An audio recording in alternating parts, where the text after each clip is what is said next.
Alors, hier, on est arrivé par une grosse tempête. Il a commencé à faire froid, beaucoup de neige. On traversait la Pampa où il n'y avait rien, il y avait des gros camions et on avait une toute petite Fiat Panda sans pneus neige. Et on ne savait pas du tout où on allait se retrouver. Et là, ce matin, on se réveille, neige partout et on est parti pour faire une journée de ski.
Un peu d'histoire de la Bulgarie.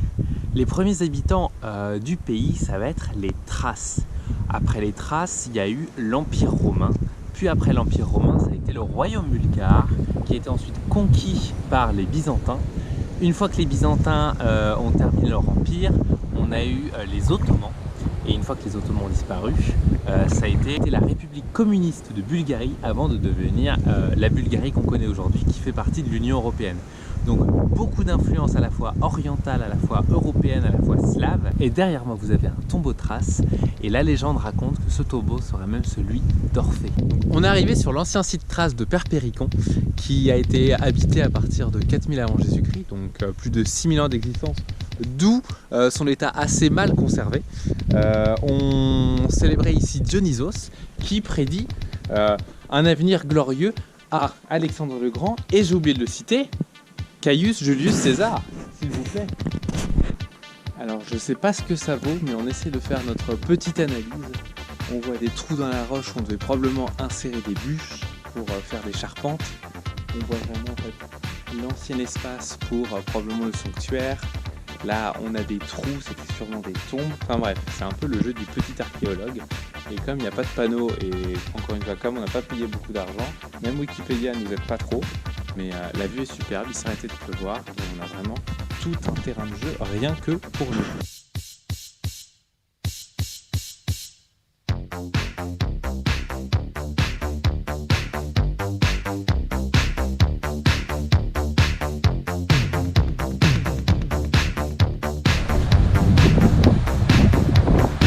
Fais-moi coucou. Oui.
La Bulgarie est parsemée de monastères orthodoxes. Et ici, on est à Troiane, c'est le 3e plus grand monastère de la Bulgarie. Donc on a vu Rila, on a vu Bochokovo, quelque chose comme ça. Et ils sont toujours richement ornés avec toujours de quoi faire des dons, des prières et un magnifique intérieur, mais on ne peut pas se rendre en fait dedans et filmer. Donc il faudra se contenter de l'extérieur.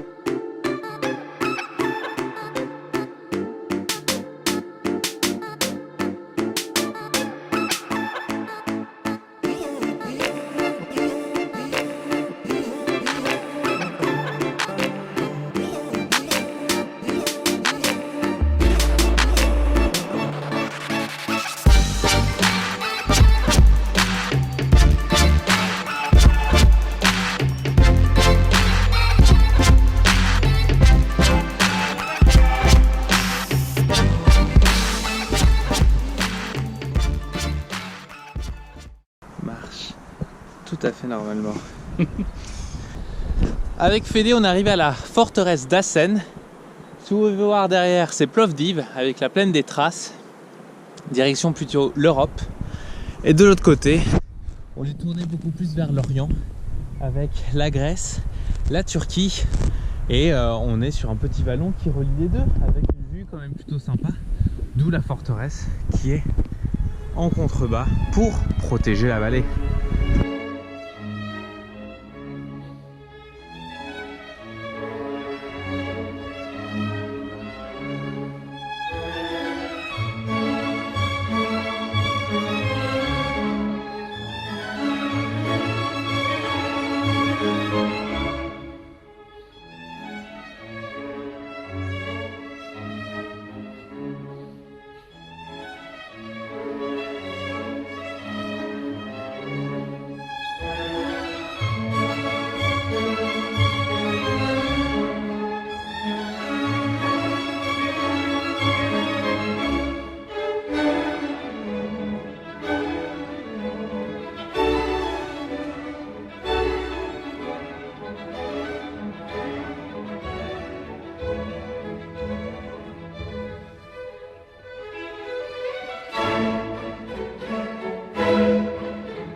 Avec Fédé, on arrive à un vestige communiste bâti il y a quelques années mais déserté à la suite de la défection du régime communiste en Bulgarie.